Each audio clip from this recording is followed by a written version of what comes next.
Shalom, shalom.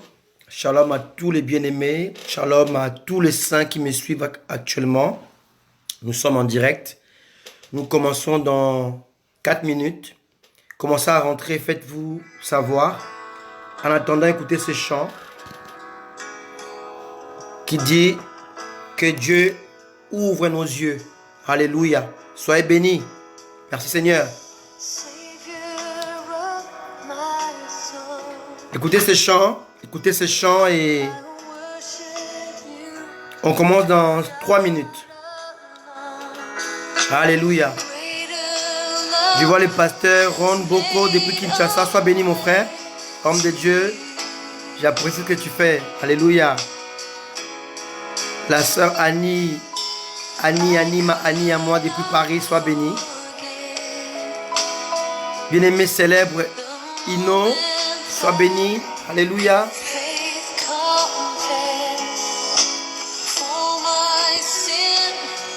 Nous vous aimons. Sois béni, mon pasteur.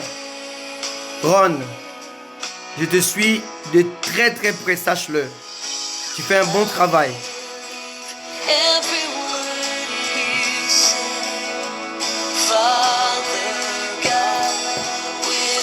Appréciez ces chants. Appréciez s'il vous plaît.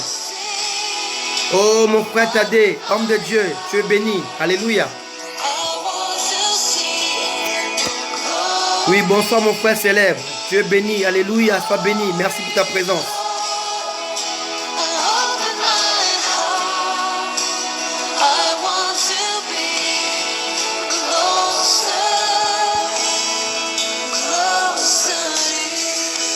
Merci, Serious World. Oh, ça fait longtemps que je te suis. Sois béni. Merci. Pasteur Timothée, merci, homme de Dieu. Merci pour votre présence.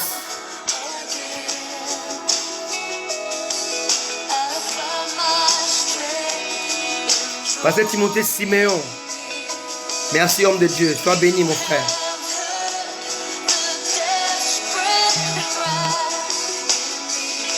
Nous commençons dans 10 minutes. Écoutez un peu ces chants qui nous bénissent ce soir. Alléluia. Gloire au Seigneur.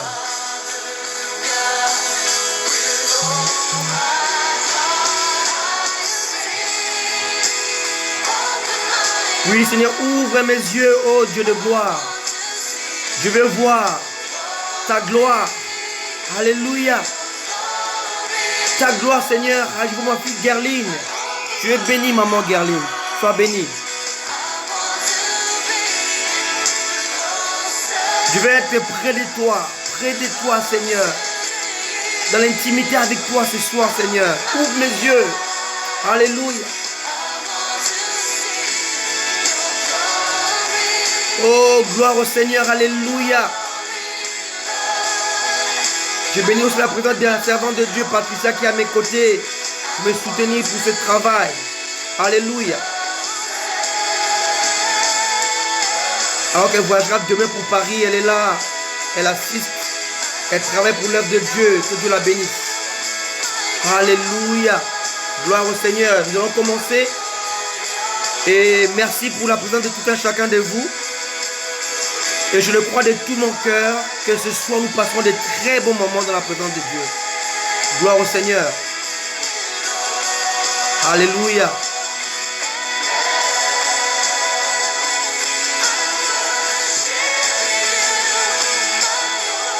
Oh yes. Yes. Gloire à toi Seigneur. Oh ton sacrifice Dieu. Alléluia. Oh bien-aimé Alfred Noah, sois béni mon bien-aimé. Oh mon cher docteur, je suis content de te voir. Sois béni homme de Dieu. Serviteur de Dieu, l'apôtre Patrick des États-Unis, sois béni.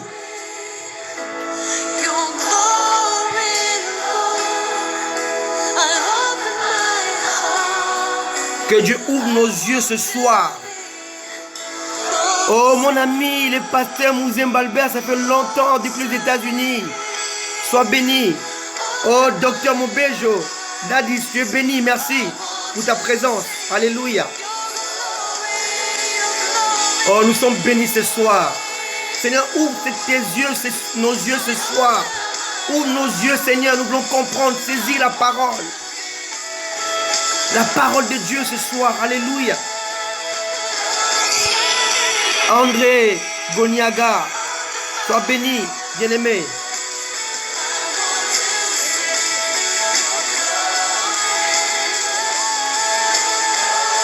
Le chant dit, je vais voir ta gloire, je vais être près de toi, je vais être close avec toi.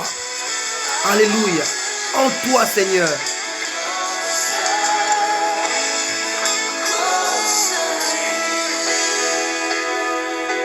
Amen. Gloire au Seigneur. Alléluia. Là où tu es, tu peux bénir le nom de Dieu parce que nous allons passer un très bon moment dans la présence de Dieu. Alléluia.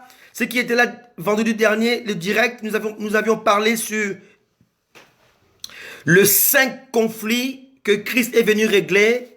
On a parlé du conflit intérieur, du conflit extérieur, du conflit spirituel, du conflit avec l'environnement et les conflits contre le monde des ténèbres. Que Christ est venu régler ces 5 conflits. Ceux qui étaient là vendredi dernier, ils le savent. Et aujourd'hui, nous parlerons de la vraie gestion du don de Dieu. Comment gérer les talents, les dons que Dieu nous donne, bien-aimés. Aujourd'hui, beaucoup de chrétiens font l'amalgame entre les dons et les talents. Les dons de Dieu sont marqués dans les Saintes Écritures. Alléluia. Amen. Tout ce qui n'est pas don doit être considéré comme talent. Savoir chanter est un talent. Alléluia. Dieu nous donne non seulement des dons, mais aussi des talents. Amen. Alléluia, gloire au Seigneur. Aujourd'hui, on mélange un peu tout. On appelle talent, don et don, talent. Non, il existe la différence entre talent et les dons. Le don vient du Saint-Esprit. Les talents sont innés. Nous naissons avec cela. Amen. Gloire à Dieu. Chacun de nous est né avec un talent. Chacun de nous. Mais le don du Saint-Esprit n'est donné que à ceux qui sont en Jésus. Les dons de l'Esprit, il faut être né de nouveau. Il faut avoir en toi l'Esprit de Dieu pour pouvoir pratiquer, ou pour pouvoir utiliser, ou pouvoir exploiter le don du Saint-Esprit. Alors, on peut répertorier ça dans la Bible, il y en a 9. Par contre, les talents, il y en a multiples talents. Savoir chanter, savoir faire certaines choses, tout ça, c'est des talents. Alléluia. Et ce soir, je vais parler de l'importance des fondements. Et entre autres, comment gérer les dons de Dieu, les talents de Dieu. Alléluia. Ma soeur Lily, News, bien-aimé Molière, l'aigle Molière, vous êtes bénis. Alléluia. Continuez à entrer parce que nous commençons juste la parole de Dieu. Amen. Alors, le verset de base que je vais prendre ce soir, c'est les psaumes 11, le verset 3. J'aimerais bien lire la parole de Dieu avec vous. Elle dit ceci. Quand les fondements sont renversés, le juste, que fera-t-il? La version Semeur nous dit, lorsque le fondement vacille, que peut faire l'homme droit? C'est une question. La version Darby nous dit ceci. Si les fondements sont détruits, que fera le juste? Et la version Parole de vie nous dit, quand les lois qui soutiennent la société sont détruites, que peut faire celui qui t'obéit? Alors, dans ces 4 versions, nous retrouvons le mot juste, l'homme droit, encore juste, ou celui qui t'obéit. Qui sont-ils? De qui parle-t-on?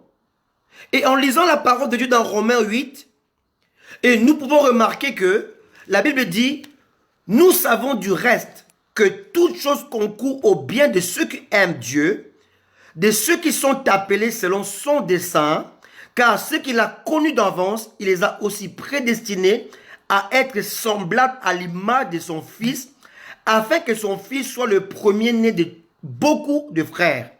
Verset 30. Et ceux qu'il a prédestinés, il les a aussi appelés. Et ce qu'il a appelé, il les a aussi justifiés. Ce qu'il a justifié, il les a aussi glorifiés. Ici, on nous parle de juste. On n'est pas juste à cause de nos bienfaits ou à cause de nos bonnes œuvres.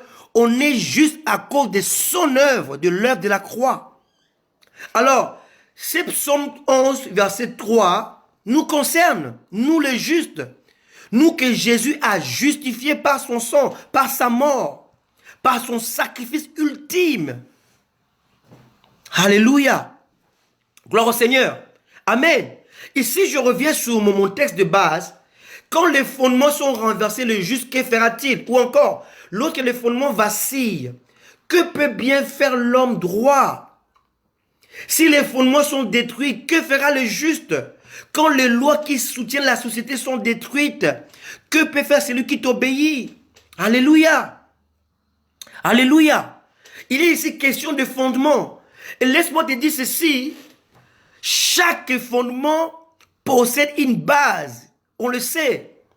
Qu'aujourd'hui, on ne peut pas bâtir une maison sans poser le fondement, la fondation. Et la base de la fondation d'une maison, c'est la pierre, c'est le béton. Alléluia. Alléluia. Gloire au Seigneur. Amen. Donc, le fondement est là, mais sa base, c'est la pierre, c'est le béton, pour fortifier et solidifier les fondements. Et en tant que chrétien, le fondement, ce sont les fondements des apôtres et des prophètes. Mais la base de ces fondements s'appelle Christ. Alléluia. On peut le lire dans Éphésiens 2, chapitre 2, verset 20. Éphésiens 2, verset 20 nous dit ceci. Vous avez été édifiés sur le fondement des apôtres et des prophètes. Les fondements des apôtres et des prophètes. Jésus-Christ lui-même étant la pierre angulaire. Les apôtres, les prophètes ont apporté, ont posé un fondement. Mais la base du fondement s'appelle Christ. C'est Jésus-Christ. Allons-y encore dans 1 Corinthiens 3, verset 11. Lisons les Écritures. Amen. C'est très important, les Écritures, sur notre base. C'est notre boussole.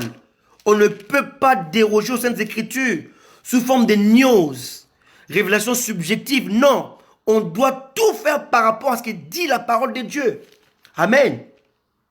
Car personne ne peut poser un autre fondement que celui qui a été posé, savoir Jésus-Christ.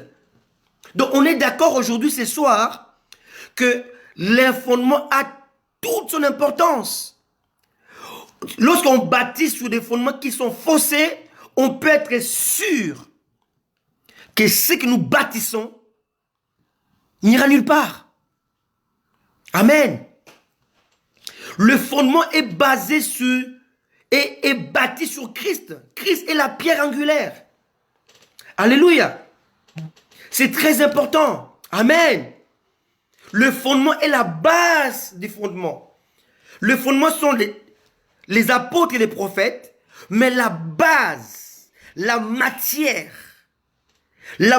qui soutient les fondements s'appelle Jésus-Christ.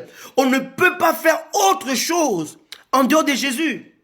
Et j'ai écouté un pasteur que je respecte, mais je tairai son nom aujourd'hui. C'est pas important.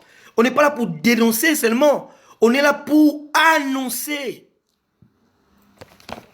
Allez et faites de toutes les nations des disciples. Moi, j'ai reçu le mandat d'annoncer.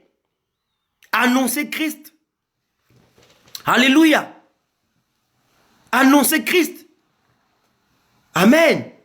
Et certains pasteurs ont affirmé, alors qu'ils sont connus, ils ont de grandes assemblées, mais ils ont affirmé, bec et ongle, qu'on peut être sauvé sans croire en Jésus. Non, je ne suis pas d'accord avec cela. Non, il n'y a pas de salut en dehors de Jésus-Christ. L'apôtre Pierre l'a bien dit. Il a bien dit, il n'y a pas de salut en dehors du Christ. Ça n'existe pas, ça. Alléluia. Actes chapitre 4, verset 12. Amen. Il n'y a de salut en aucun autre, car il n'y a sous le ciel aucun autre nom qui ait été donné parmi les hommes par lequel nous devions être sauvés. Personne ne peut être sauvé en dehors de Jésus-Christ. Voilà la base de l'évangile. Voilà le vrai fondement. Voilà la base même de la vie chrétienne, Jésus. Alléluia. Alors quelqu'un qui annonce, même si l'église elle est grande, l'église elle est immense, méga church, passez-moi les mots, l'expression, mais quand quelqu'un annonce de telles inepties, on ne peut pas l'écouter. Dire qu'on peut être sauvé en excluant Christ, ça c'est pas l'évangile. Ce n'est pas l'évangile. Amen. C'est quoi l'évangile? C'est la bonne nouvelle. Amen. Le fondement, c'est Christ. C'est Jésus. En dehors de lui, il n'y a pas de vie. Il n'y a pas d'éternité. Amen. Comme j'aime souvent le dire, Jésus ne vit pas dans l'éternité. Mais c'est le contraire. C'est l'éternité qui vit en Jésus. Parce qu'il est plus grand que l'éternité. Alléluia. Aujourd'hui, nous voyons d'autres doctrines. J'appelle ça la doctrine de la délivrance perpétuelle. Où dans cette doctrine-là, les chrétiens sont délivrés tous les jours. Tous les jours, on doit démolir les autels. Chrétien qui est né de nouveau il y a 10 ans, mais il continue à tomber. Et il continue à voir en lui sortir des démons. On les délivre. Il est sauvé. Il parle en langue. Il a le Saint-Esprit. Mais il est possédé. Ça, ce n'est pas l'évangile. Non, ce n'est pas l'évangile. Bien-aimés, nous avons la Bible. Il n'y a pas un seul endroit où on voit un apôtre converti, né de nouveau, prêche la bonne nouvelle. On le voit tomber et écumer en train d'être délivré des démons. Ça n'existe pas. Dieu ne se mélange pas. Jamais. Le Saint-Esprit ne cohabite pas. Ce n'est pas un évangile. Lorsque Christ prend possession de ton corps, de ton cœur, de ton esprit, Satan n'a plus sa place. Et encore moins les démons. Alors cet évangile qui est prêché aujourd'hui, de démolir les autels, brisement d'autels, délivrance perpétuelle, ne vient pas du Christ. Non. Ça contredit les Saintes Écritures qui disent si quelqu'un est en Christ, il devient une nouvelle créature. Les choses anciennes sont passées. On ne peut pas briser les liens familiaux d'une personne née de nouveau qui a reçu le Saint-Esprit. Ce n'est pas l'évangile. Non. Revenons aux fondamentaux, à l'évangile, au vrai évangile qui sauve. C'est Jésus. Amen. Alléluia. Alléluia. Et là, on voit dans cet évangile-là, les fondements bibliques sont renversés. On a renversé les fondements. On a nié l'œuvre de la croix. Si Christ peut te délivrer, il peut te sauver, il peut t'affranchir, comment est-ce que Satan peut encore rentrer en toi et régner? Ce n'est pas l'évangile. Alléluia. Avançons un tout petit peu. Si on peut être possédé après avoir reçu le Saint-Esprit, c'est que les fondements des apôtres ont été renversés et la base elle est faussée. Amen. Gloire à Jésus. Alléluia. C'est très important de comprendre ces choses. C'est très important. C'est très important. Toi qui m'écoutes, tu es juste, pas à cause de tes œuvres, mais tu es juste à cause de l'œuvre de la croix, de Jésus. Tu es justifié à cause de Jésus. Amen. Lorsque Dieu a créé Adam, il avait commencé par créer ce que Adam devait gérer. En d'autres termes, les gestionnaires a été établi après les choses qu'il devait gérer. Voilà ce que Dieu a fait. Dieu a créé le monde, il a créé les animaux, il a créé tout, il a implanté les jardins. Lisons la parole de Dieu. Dieu planta les jardins en Éden. Or, on ne peut planter que quelque chose qui existe déjà. Ça veut dire que ces jardins existaient déjà. Alléluia. Comprenons cela. Dieu a planté les jardins en Éden avant de mettre l'homme. Amen. Gloire à Jésus. Gloire à l'agneau. C'est cela. Lisons Genèse chapitre 2, verset 8. Et l'Éternel Dieu planta un jardin en Éden, du côté de l'Orient. On ne peut planter que quelque chose que l'on possède, qui existe déjà. Donc ce jardin était l'image de la présence de Dieu que Dieu avait planté sur la terre. Donc Dieu a planté sa présence et il a mis tout autour de ce jardin, dans ce jardin. Maintenant, il a créé l'homme en dernier comme gestionnaire. Voilà pourquoi j'appelle mon message de ce soir la vraie gestion des dons de Dieu. Comment gère-t-on les dons de Dieu? Comment gères-tu les dons de Dieu? Un don, c'est une faveur imméritée. C'est quelque chose que tu n'as pas mérité, qu'on te donne. Jésus est le don de Dieu pour l'humanité. Alléluia. C'est le don de Dieu. Amen. Donc, les jardins étaient les dons de Dieu pour Adam. Et Dieu l'a placé en Éden, dans ce jardin, comme gestionnaire. Comprenez-moi très bien. Alléluia. Adam fut placé comme gestionnaire, comme celui non à qui appartient les jardins, mais celui qui devait gérer les jardins. Selon la loi de Dieu, selon le principe de Dieu. Alléluia. On ne peut gérer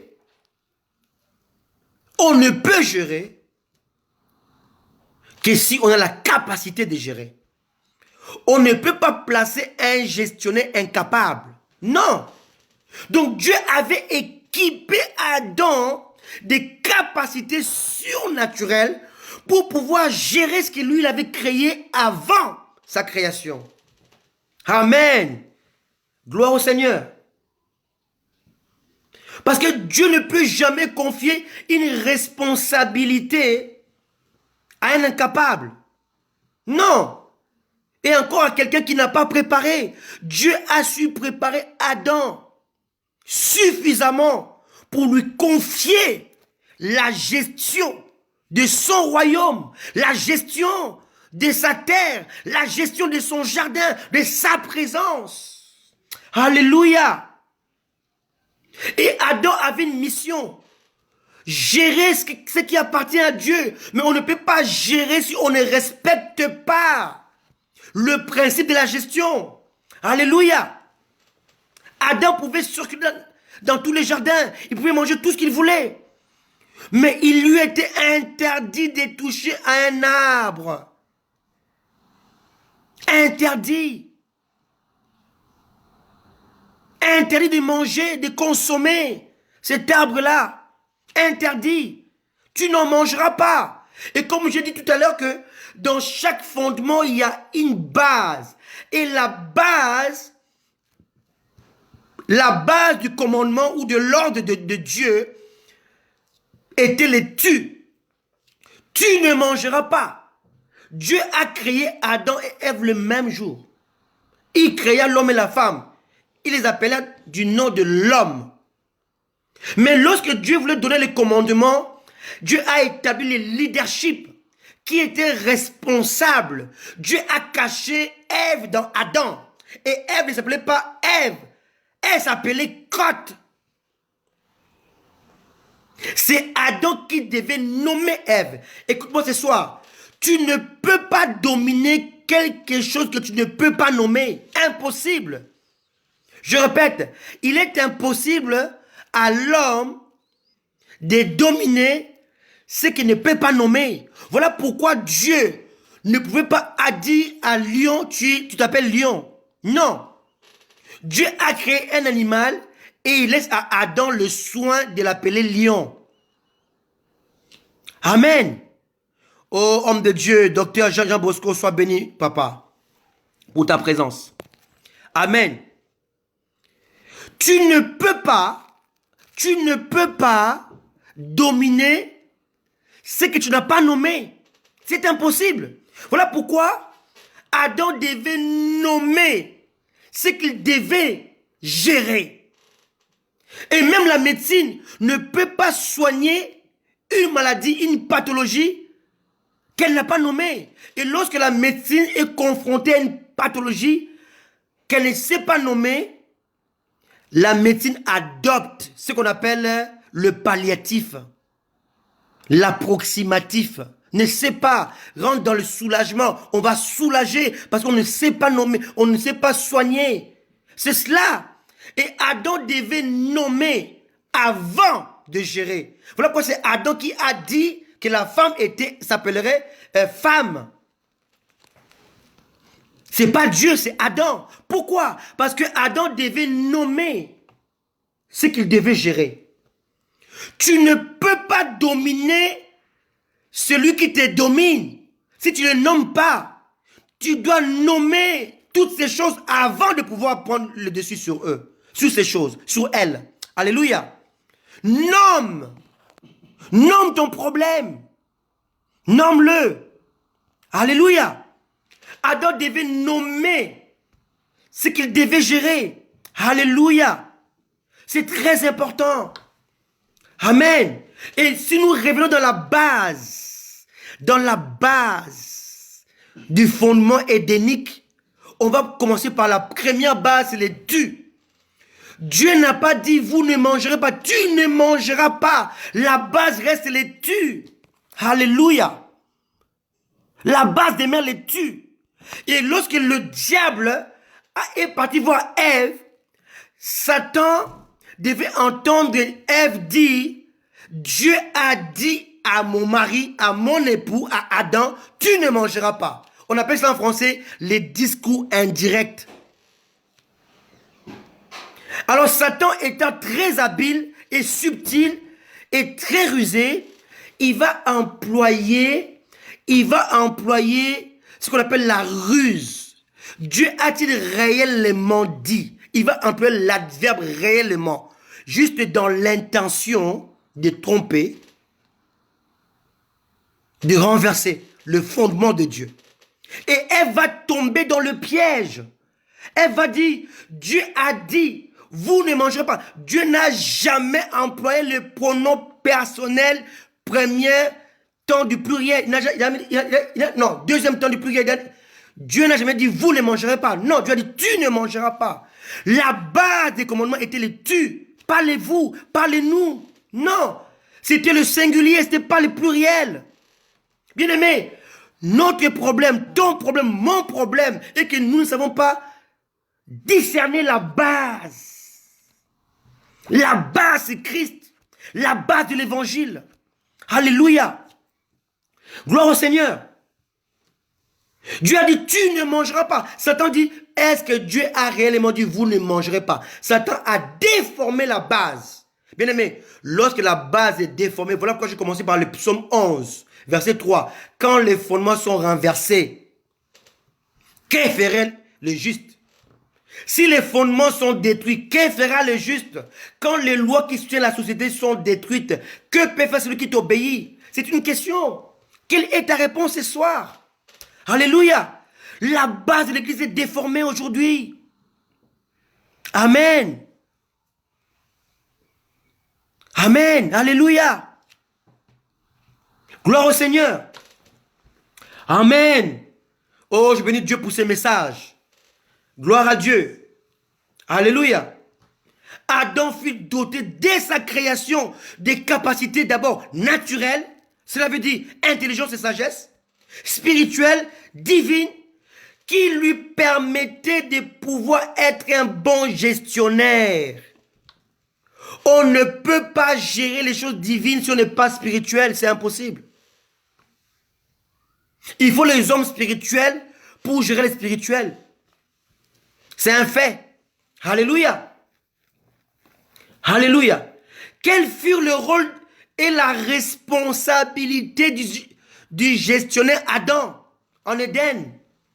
Adam devait obéir et veiller au respect des ordres de Dieu. Cela veut dire la structure établie par Dieu. Respecter l'ordre à son origine, à sa source, à sa base. Alléluia. Oh, j'aime ces messages. Soyez bénis. Gloire au Seigneur. Amen. On ne peut pas remplacer les tu par vous et penser que on est dans le bon. Non. Tu, c'est pas vous. Tu, c'est le singulier. Et vous, c'est le pluriel. Et là, Dieu parle à Adam. Voilà pourquoi lorsque Ève a mangé, Adam a mangé, lorsqu'ils ont péché, Dieu n'est pas allé voir les serpents. Il n'est pas allé voir Ève. Il est parti voir Adam. Les tu, son tu. Dieu va voir à la base pour voir ce qui n'a pas marché. Alléluia. Gloire au Seigneur. Adam devait nommer les animaux créés par Dieu. Genèse 2, verset 19. L'Éternel Dieu formant de la terre tous les animaux des champs et tous les oiseaux du ciel, il les fit venir vers l'homme pour voir comment il les appellerait, afin que tout être vivant porte le nom que lui donnerait l'homme.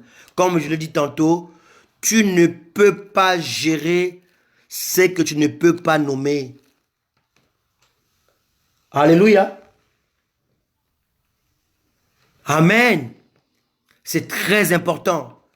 Tu ne peux pas dominer sans identifier, sans nommer. C'est impossible. Voilà pourquoi, même dans les hôpitaux, avant de commencer à te soigner, ils vont veiller d'abord à rechercher la cause de ta pathologie. Quelle est ta pathologie? On doit commencer par ça. Là, je suis suivi par de maîtres, des avocats, ils sont là que je le vois. Dites-moi un peu, est-ce que vous pouvez défendre un client dont vous ne connaissez pas le fond, le contenu de son dossier? C'est impossible. L'avocat, avant de défendre, doit d'abord étudier les dossiers, la culpabilité, et il va comparer avec les lois établies du pays pour savoir comment défendre son client. C'est un fait. Alléluia. Adam devait maîtriser les lois de Dieu, les ordres de Dieu, établis par Dieu, qui étaient irrévocables. Il ne pouvait pas changer les tu en vous. Comme j'aime souvent dire, il s'est passé deux choses. Soit Adam a bien transmis les messages à Ève, Ève l'a mal géré, soit Ève fut une mauvaise élève. C'est deux choses. Ou Adam a mal transmis les messages, ou Ève fut une mauvaise élève, ou Ève était piètre. Amen. Yes, alléluia, of course. Amen. Tu ne peux pas dominer ou gérer une situation ou quelque chose que tu n'as pas nommé. C'est un fait. Amen. L'architecte ne peut pas construire la maison n'importe où. Il doit commencer par étudier le sol, si le sol peut supporter le poids de l'immeuble. Jésus a dit, on ne peut pas bâtir une tour sans d'abord évaluer en amont les dépenses. Aujourd'hui, on rentre dans le ministère sans peser les pour et les contre. Et voilà pourquoi, 5 ans après, 10 ans après, on regrette. On change d'avis. Parce qu'on n'a pas géré. Parce qu'on n'a pas identifié. On n'a pas évalué les dépenses. Alléluia. Adam devait veiller, devait obéir aux ordres de Dieu. Deuxièmement, Adam devait cultiver et garder les jardins. Dieu le lui a dit. Amen. Dieu le lui a dit. Alléluia. Dieu le lui a dit. Dieu l'a placé pour cultiver et garder les jardins. Genèse chapitre 2, verset 15. L'Éternel Dieu prit l'homme et les plaça dans le jardin d'Éden pour les cultiver et pour les garder. Pas seulement garder, mais aussi cultiver. Alléluia. Étant chrétien, on n'est pas là seulement pour garder la loi du Christ, les ordres de Dieu, mais aussi cultiver sa présence. Alléluia. Gloire au Seigneur. Alléluia. Pourquoi? Parce que, en fait, le but de Dieu, c'était de cultiver les jardins pour propager les jardins sur toute la terre. Parce que vous devez comprendre ceci. Dieu avait créé la terre avant de planter les jardins. Donc, les jardins étaient dans la terre. Mais les jardins n'étaient pas de la terre. Les jardins venaient de Dieu. Mais Dieu a pris sa présence, il l'a planté sous la terre. Et Dieu n'était pas sous la terre, mais Dieu était seulement dans le jardin. Vous comprenez un peu? Donc, la culture des jardins consistait à faire agrandir la présence de Dieu et que cette présence puisse sortir du jardin. Alléluia. Gloire au Seigneur. Et, alléluia. Quelqu'un me dit, mais docteur, où est-ce que tu as déniché ça? Mais c'est biblique.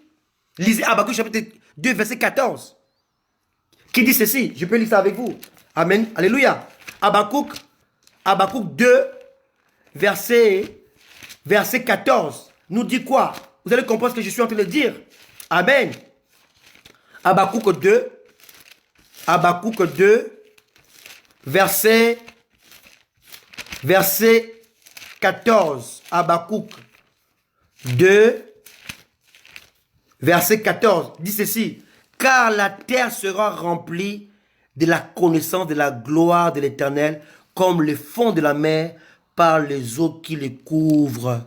Le but de Dieu était que la terre soit remplie de sa gloire. Mais la terre ne pouvait nullement être remplie de la gloire de Dieu si cette gloire n'était pas quelque part. Alléluia. Donc la gloire a été implantée, a été semée dans le jardin, et l'homme avait la responsabilité et le devoir de cultiver la gloire de Dieu pour qu'elle puisse se propager sur toute la terre. C'était ça le but de Dieu. Et c'était ça la responsabilité du gestionnaire. Alléluia. Alléluia. Il faut la grandir, la cultiver, la grandir. On appelle ça l'atmosphère. Amen. Deuxièmement, je disais, Adam devait cultiver, garder les jardins d'Éden dans la pureté, la sainteté. Donc, cultiver, faire agrandir la gloire de Dieu. Amen. Et quand on parle de garder, on parle de la protection. Adam devait protéger ce qui était précieux aux yeux de Dieu. L'ordre établi. Il devait protéger. Alléluia. Les intérêts de Dieu. Veiller sur la sécurité. C'est-à-dire, il devait veiller sur l'intrus. Il n'avait pas le droit de laisser sa femme isolée. Non. Parce qu'il était responsable de sa femme. C'est lui qui l'avait nommée. Alléluia. C'est très important. Donc, deuxième base édénique, donc du jardin, était la domination. Amen. La domination. Alléluia. Mais avant d'y venir, allons dans le troisième rôle et responsabilité d'Adam. Premièrement, c'était obéir et veiller au respect des ordres de Dieu. Deuxièmement, cultiver et garder le jardin d'Éden dans la pureté et la sainteté. Troisièmement, promouvoir l'identité de Dieu sur la terre. Amen. Et il était impossible de promouvoir cette identité sur la terre si on ne comprenait pas le principe et le fonctionnement de ces dieux. C'était impossible. Donc, si nous lisons dans Genèse chapitre 1, verset 28, pardon, nous lisons, il est écrit ceci.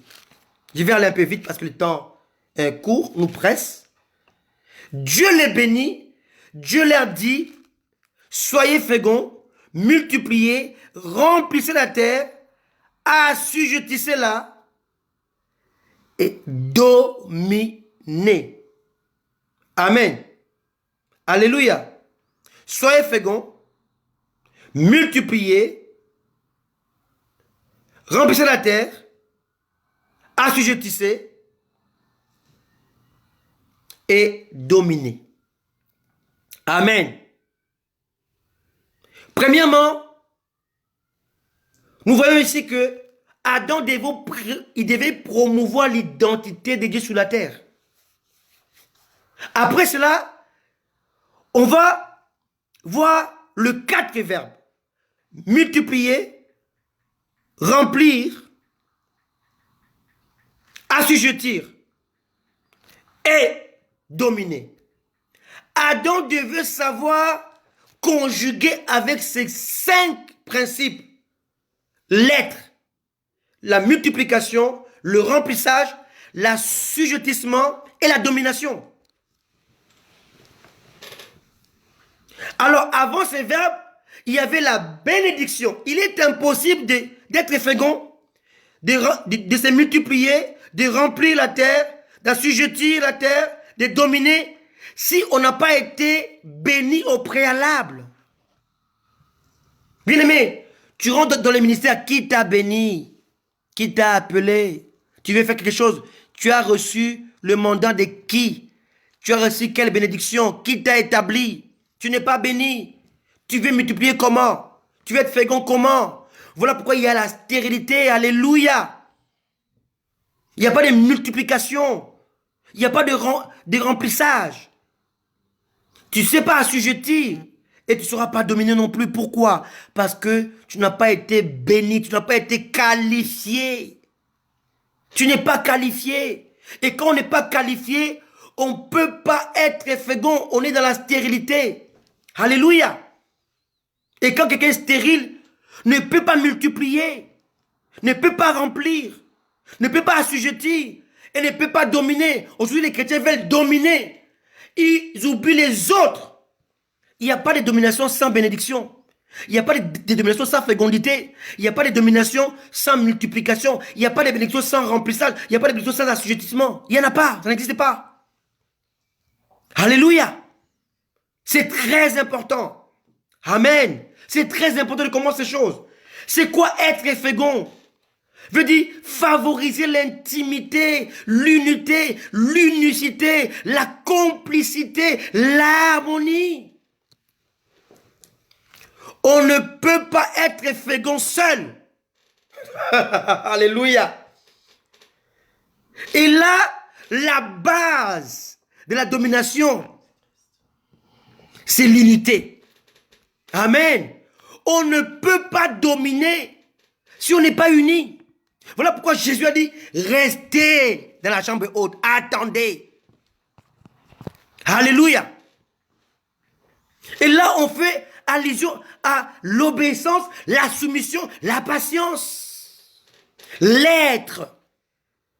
Tu ne peux pas paraître sans être. Beaucoup veulent paraître, ils ne sont pas. Ils veulent faire sans être. Ils veulent avoir sans être. Amen. Alléluia. On ne peut pas avancer dans l'isolement. Amen. Et là, ça me rappelle encore la thermodynamique. La thermodynamique. Alléluia.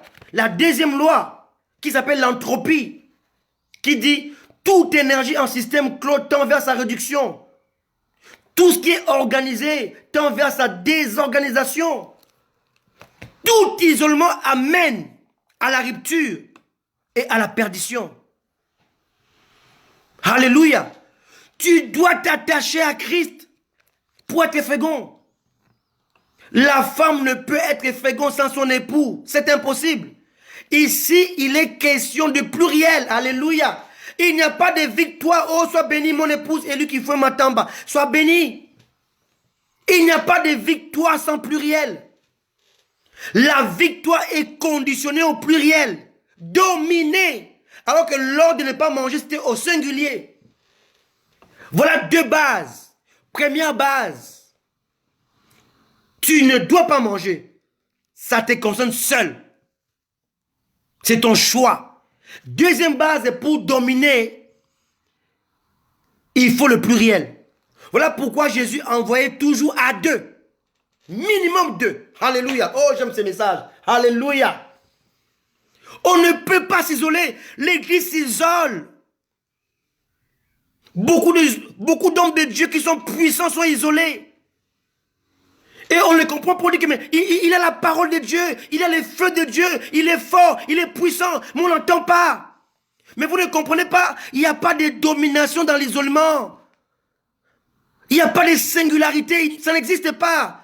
On ne peut pas avancer au singulier, ça n'existe pas. Jésus a dit, sans moi, vous ne pourrez rien faire. Il faut être deux. Il faut qu'il y ait l'alliance. Alléluia. Tout isolement conduit à la rupture, à la perdition, à une impasse. Oh, alléluia. Adam devait conjuguer ces verbes. Le verbe être. Être est fécond. Mais pas seul. Soyez. Au pluriel. Soyez fécond. Cela veut dire favoriser l'intimité, l'unité, l'unicité, la complicité, l'harmonie. Il n'y a pas d'attachement qui actionne. Il n'y a pas d'unité sans attachement. Alléluia. Et il n'y a pas d'attachement qui actionne l'unité sans dépouillement. On ne peut pas s'attacher avec sa femme, avec son mari, si on ne se dépouille pas de ses habits. Voilà pourquoi je dis, il n'y a pas d'attachement qui actionne l'unité sans dépouillement, sans renoncement de ses propres intérêts. Amen. Alléluia. Jésus a dit, si quelqu'un ne renonce pas à lui-même et ne porte pas sa croix, ne peut être mon disciple. Alléluia. Être fécond, c'est favoriser l'intimité, l'unité, l'unicité, la complicité, l'harmonie, le relationnel, la complémentarité, le renoncement de soi, l'orgueil. Alléluia. On ne peut pas avancer seul. Amen. Exactement. L'unité vient après le renoncement, après l'abandon de soi, après la perte de ses propres intérêts. C'est ça l'unité. Amen. La multiplication et la propagation de l'identité. Lorsqu'on se multiplie, on propage son identité. Mes enfants me ressemblent. Elles sont l'image de mon identité. Lorsqu'on se multiplie, on propage son identité. Donc Dieu voulait que l'homme et la femme puissent propager l'identité de leur création à l'image de Dieu. Donc l'identité de Dieu. Sa promotion, sa propagation. Alléluia. Gloire au Seigneur. Oh, merci Seigneur. Propager l'identité de Dieu, c'est ça. Multiplier. La faire connaître. Faire son apologie. C'est ça. Multiplier. Alléluia. Remplir la terre. C'est quoi? Pour remplir, il faut qu'il y ait un contenant et un contenu. Alléluia. On ne peut pas parler de remplissage sans contenant et contenu. Pour remplir, il est question de deux choses. Un contenant et les contenus. Les contenus est versé dans les contenants. Et la terre et les contenants qui devaient être remplis du contenu appelé Dieu. Alléluia. Alléluia. Oh, gloire au Seigneur. Remplir la terre, c'est remplir la terre par les contenus appelés Dieu, appelés divinité, appelés gloire. appelé sainteté, appelé pureté. La terre était vide. Et Dieu était concentré dans le jardin. Et l'homme avait la responsabilité, le devoir de remplir la terre, pas seulement des êtres humains, mais des êtres remplis de Dieu. Alléluia. Alléluia. On ne peut pas remplir sans faire allusion au contenant et au contenu. Le contenant était la terre et le contenu était Dieu. Remplir la terre, c'est remplir la terre de Dieu. Gloire au Seigneur. Autre verbe, assujettir. Ce verbe est très profond. Et très profond. Beaucoup de chrétiens ne comprennent pas ces verbes. Il veut dire ceci. Il est de ce fait important de souligner sa complexité ici. Ces verbes assujettir. Il veut dire ceci. Acquérir des connaissances et maîtriser son environnement, en soumettre les éléments pour servir aux besoins prédéfinis en amont. Ça veut dire que l'homme devait faire des recherches, des investigations, acquérir une connaissance, maîtriser l'environnement et soumettre les éléments qui vont servir aux besoins que Dieu lui a donnés. C'est ça, assujettir. On ne peut pas assujettir sans maîtriser l'environnement dans lequel on veut assujettir les choses. C'est impossible. C'est impossible. Jésus l'a parlé aussi, l'a enseigné. On ne peut pas s'emparer de la maison de l'homme fort si on ne les lit pas auparavant. Non. David a essayé l'affronte face à Goliath parce qu'il avait essayé face au lion et à l'ours. Donc il y avait l'entraînement, il y avait l'apprentissage. Yes, Paul Molière. Le contenant, c'est Dieu, le contenu, c'est la terre. Donc Adam devait remplir la terre de Dieu qui était en lui. Alléluia. Yes. On ne peut pas assurer ce qu'on n'a pas identifié. On peut assurer ce qu'on a identifié. C'est ça. Donc on doit identifier, on doit avoir la connaissance, acquérir la connaissance, maîtriser son environnement afin de le soumettre aux besoins prédéfinis en amont. Donc l'homme avait une lourde responsabilité. Alléluia. Mais quelles furent les failles d'Adam? Comment Adam a succombé? Comment Adam n'est pas parvenu à gérer alors que Dieu l'avait équipé des capacités nécessaires pour pouvoir gérer? Comment Adam a-t-il failli? Adam avait négligé l'essentiel. Adam avait manqué la vigilance. Adam avait manqué la discipline. Alléluia. Regardons Genèse chapitre 3, verset 1. Le serpent était le plus rusé de tous les animaux des champs que l'Éternel Dieu avait fait. Il dit à la femme, Dieu a-t-il réellement dit, vous ne mangerez pas de tous les arbres du jardin? Ici, nous remarquons chez Adam la négligence. Il a laissé sa femme seule avec le serpent. Or, comme je l'ai dit tantôt, il n'y a pas de domination au singulier. Alléluia. Alléluia. Et c'était perdu d'avance.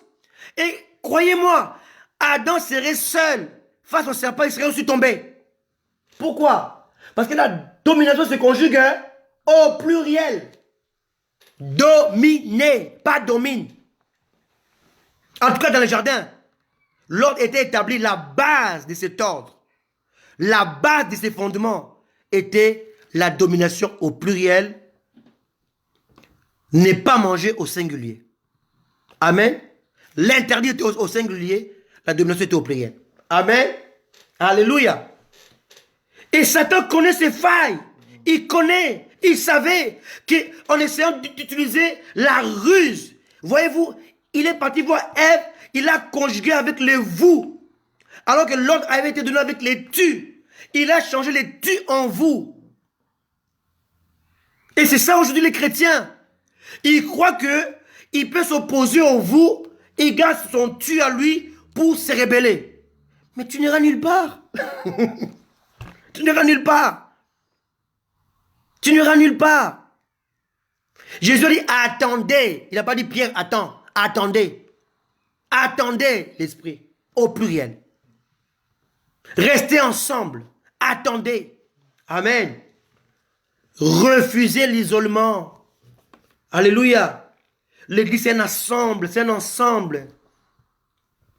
Alléluia. Exactement. La domination se conjugue au pluriel ici, en Éden. Adam ne pouvait pas gagner seul. Ève ne pouvait pas gagner seul. Ils devaient être ensemble. Ensemble. Ne t'isole pas. Amen. Alléluia. Oh, Dieu est bon. Alléluia. Dieu est bon. Satan a commencé par isoler Ève pour pouvoir la renverser. Il a d'abord isolé. La faille d'Adam était la négligence, était l'indiscipline, était le manque de vigilance. Amen. Il laissa sa femme seule face aux ruses habiles du serpent ancien. Amen. Cela fut très grave de sa part. Amen. Alléluia. Alléluia. Alléluia. Deuxièmement, quelle était la faille ou les failles d'Adam? Son laxisme. Il était laxiste. Il ne connaissait pas son positionnement. Alléluia. Alléluia. Il était irresponsable. Adam fut laxiste. Car il pouvait refuser de manger l'arbre. C'est bizarre. Elle va manger, Ève lui donne, il mange. Il est laxiste. Aujourd'hui, les chrétiens sont laxistes avec le péché. Elle va manger, oui. Alors toi, tu ne manges pas. Ça pouvait changer la donne. Mais il a mangé. Il était laxiste. Amen. Car il connaissait la sanction. Avant de manger, il connaissait la sanction. Tu mourras. Amen. Deuxièmement, Adam ignorait sa position au Dieu de Dieu. Adam ignorait sa position aux yeux de Dieu. Pardonnez-moi. Amen. Il devait raisonner Ève. Dit non, il ne fallait pas manger. Pourquoi tu as mangé cela? Allez, jette-moi ça tout de suite. Allons voir le Seigneur. Allons confesser. Allons réclamer sa clémence. Non, Adam a mangé. Adam a adhéré au péché. Amen. Alors que devant Dieu, c'était lui le leader. Il devait raisonner sa femme. Tu n'aurais pas dû faire cela. C'est interdit. Moi, je l'ai écouté de mes propres oreilles. C'était interdit. Il ne faut pas faire ça. Il était laxiste. Il ne connaissait pas sa propre position, sa responsabilité des leaders. Amen. Alléluia. Troisième aussi, Adam, il était irresponsable. Lorsqu'on a péché, on se répand. Adam a fui. Il s'est caché. Alléluia. Premièrement, il était laxiste. Deuxièmement, il ignorait sa position. Et troisièmement, il était irresponsable. Alléluia. Irresponsable. Il pêche, il se cache. Il se cache. Il fuyait ses responsabilités. Il se cache. Et pire encore, il va se dédouaner ouvertement de sa responsabilité. Il va accuser Dieu. La femme que tu as mise auprès de moi, dont le responsable c'était Dieu. Deuxièmement, c'est Ève, mais pas lui. Un vrai leader affronte ses responsabilités. Un vrai leader accepte son péché. Un vrai leader, c'est comme David, il dit, j'ai péché. Il dit, Seigneur, frappe-moi, moi et ma famille, mais laisse ce peuple. Moïse a dit, efface mon nom, mais laisse ce peuple. C'est ça un vrai leader. Adam n'était pas un bon leader. Parce qu'il fuyait ses responsabilités. Il se cache, il accuse Dieu, il accuse sa femme. C'est ça aujourd'hui. C'est ça aujourd'hui. Nous refusons notre responsabilité devant Dieu. On accuse les démons, on accuse les sorciers. C'est pas moi, c'est le diable, c'est les sorciers. Non, un vrai leader assume ses erreurs. Amen. j'ai péché contre toi, Seigneur, pardonne-moi. Ce qu'il a fait David. Ne tue pas ce peuple, il n'est pour rien. C'est moi le coupable, tue-moi, châtie-moi. Moi et ma famille, mais pas ces peuples. Moïse a dit, ne tue pas ces peuples, Seigneur, efface mon nom. C'est ça un vrai leader. C'est ça un vrai leader. Alléluia. Alléluia. Paul dit, il dit à son fils spirituel, comment il s'appelle? Philémon. Il dit, reçois Onésime. S'il fait quelque chose de mal, mets-le sur mon compte. C'est ça le leader. Il s'engage, il sait ce qu'il dit, il sait ce qu'il fait. Il prend des décisions. Il ne connaissait pas ce que l'autre pouvait faire. Il dit, mets-le sur mon compte. Un vrai leader s'assume. Alléluia. Il s'assume, il assume ses choix, il assume ses erreurs. Alléluia. Aujourd'hui, oh c'est connu, hein. C'est pas moi, c'est le diable. Oh non, c'est les sorciers. Alléluia. Et non, non, non, non. Tu dois assumer. Assumer tes erreurs. Alléluia. Gloire au Seigneur. Alléluia. Oh, je bénis Dieu. Je vais finir dans 3 minutes. Mais je dois parler un tout petit peu encore. Alléluia. C'est quoi les vrais atouts d'un gestionnaire? Bien-aimé, n'oublie pas que toi aussi tu es un gestionnaire. Parce que tu dois gérer la vie que Dieu t'a donnée. Alléluia. Le corps que tu as ne t'appartient pas. Amen. Tu dois savoir le gérer. La vie, Dieu te l'a prêtée.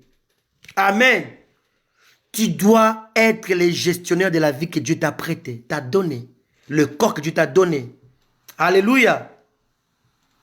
Alléluia. Tu dois t'assumer. Amen. Nous sommes tous des gestionnaires des dons de Dieu. Parce que nous sommes tous des dons de Dieu. Alléluia. Oh, gloire au Seigneur. Quelle est l'identité d'un vrai gestionnaire? Un bon gestionnaire doit être d'abord formé. Deuxièmement, équipé. Troisièmement, préparé. Quatrièmement, aiguisé. Oh, alléluia. Oh, je reviens. Oh, j'aime ces messages. Alléluia. Gloire au Seigneur. Amen. Tu es un don de Dieu et tu gères les dons de Dieu. Amen. Tu es pasteur. Tu es le don de Dieu pour l'église. Tu gères le peuple qui sont les dons de Dieu. Alléluia. Ni toi, ni les peuples. Personne ne s'appartient à soi-même. Tu appartiens à Dieu, ils appartiennent à Dieu. Jésus a dit à Pierre, Pierre, paie mes brebis. Ce ne sont pas tes brebis, pasteur. Elles appartiennent à Christ. Parce que Christ est mort pour elles. Alléluia. Je reviens à mon message. La vraie identité d'un bon gestionnaire, premièrement, il doit être, formé. Deuxièmement, équipé. Troisièmement, préparé. Quatrièmement, aiguisé. C'est quoi former? Quand on parle de la formation, on parle de brisement. On parle d'apprentissage. On parle d'entraînement.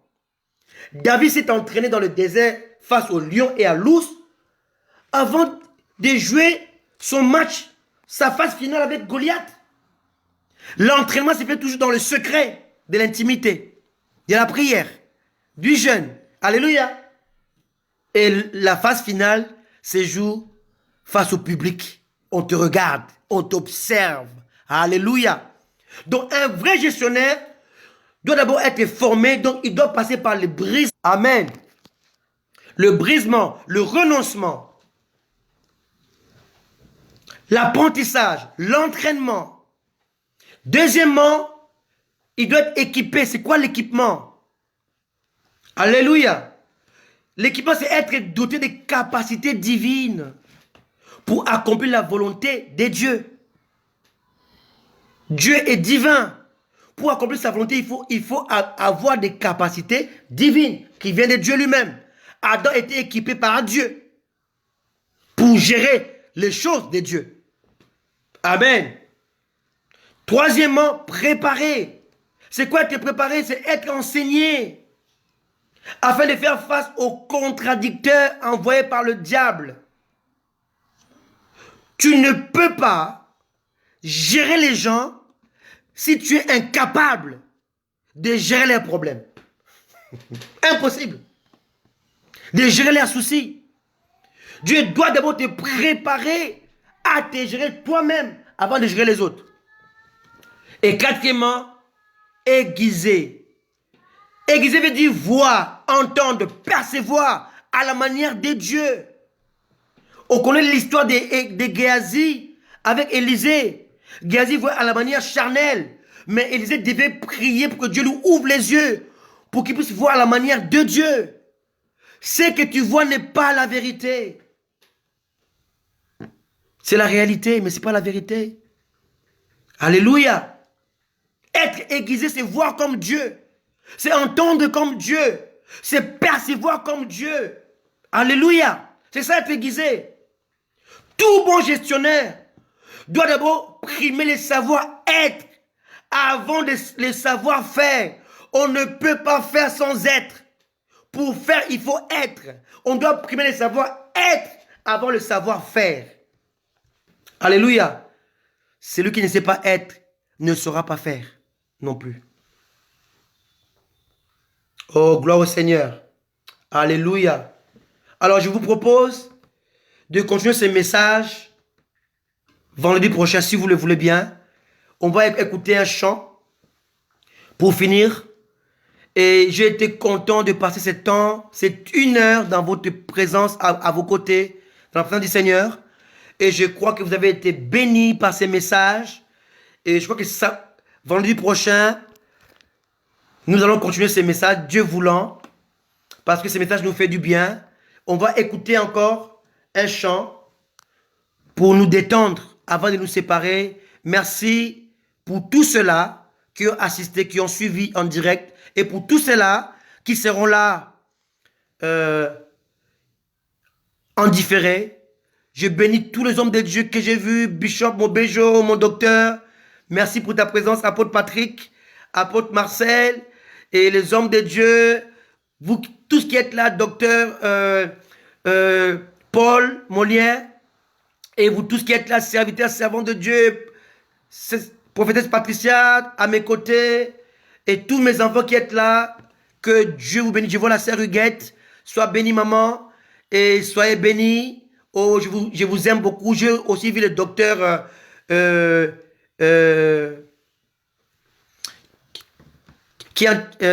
Kindombawi à Kinshasa, depuis Kinshasa. Soyez bénis. Merci beaucoup pour votre présence. J'ai vu le pasteur Ron Mboko Pichou, un homme de Dieu que j'aime beaucoup, et que Dieu te bénisse depuis Kinshasa. Bénisse soit le Seigneur notre Dieu pour ces temps que nous venons de passer ensemble avec vous. Comment gérer les dons que Dieu nous donne, comment comprendre l'importance du fondement. Chaque fondement possède une base. Et la base des fondements des apôtres et des prophètes s'appelle Christ. En dehors de Christ, il n'y a aucune base. Alléluia. Soyez bénis. Et on va se quitter avec ce chant. Un chant que j'aime beaucoup. Écoutez attentivement, méditez sur ces messages. Dieu vous bénisse. Ne quittez pas. Gardez l'écoute. Dieu vous bénisse. Alléluia. Dieu vous bénisse. Merci pour votre présence.